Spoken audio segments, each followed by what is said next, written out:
So Blade Runner is a franchise that I never had seen before.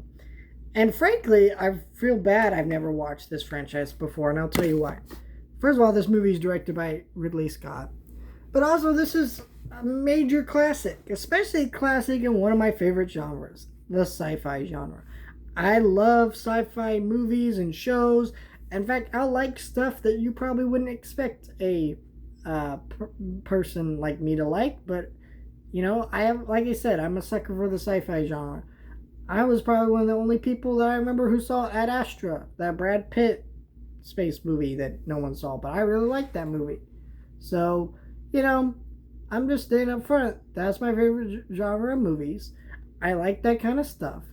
And so I feel really bad I've never seen this movie. Also, I love Ridley Scott. I'm one of his defenders still because I feel like in recent years, there's definitely been a lot of Ridley Scott haters. I'm not saying everybody hates him or something, but there really is a lot of people who have it out for Ridley Scott nowadays. And I guess, I can understand why he's not as good as he used to be, or he is flawed or whatever. I'm sorry, picking something up that fell over. But anyways, so you would expect, and I love Ghost in the Shell. This movie is obviously what inspired a lot of that. I like The Matrix, which obviously inspired that. So there's a lot here that you're like, hey, that seems like your kind of movie, and you're damn correct about that.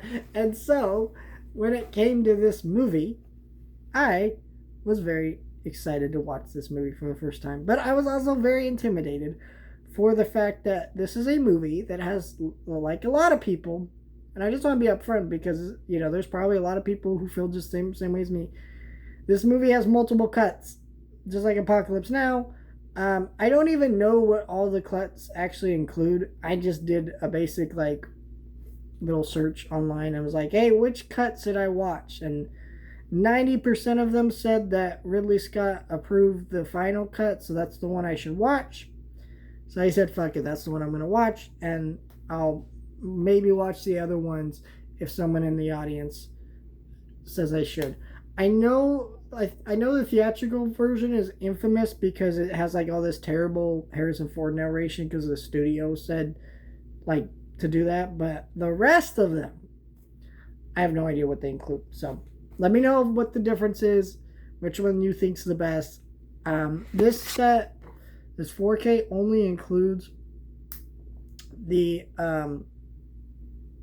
final cut on 4K, but the rest in the set are on.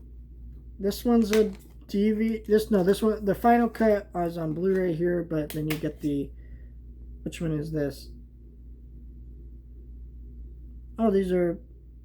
I don't know, but they include other versions of the movie, from what I understand. But again, the one I chose to watch was the final cut because that's the one I heard the best, and it's the one that I could actually watch on the 4K Blu-ray. So what do I think of this movie?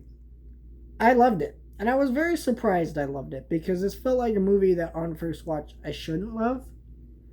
Like it felt like I should be a little bit more confused like a lot of people, but honestly, I really did love this movie. First of all, this movie is noir and sci-fi mixed together, and from the minute one I was just like, holy shit, this movie is beautiful. This is a movie that came out, what year did this come out? It doesn't say, but it came out in the 80s, right? And so, this is an 80s movie. It came out before The Matrix, before Ghost in the Shell, and the movies that those are the movies that ripped off this movie, is what I'm trying to say. So this is that movie that came out before any of that stuff came out. And so when I watch this movie, I'm just having my eyes pop out of my skull and like, oh shit, that's crazy. They really were able to do some mind-blowing special effects back in the day with this movie. And the way they explain the future and the world of this movie, I don't think was really that hard to follow. I thought it was pretty easy to follow.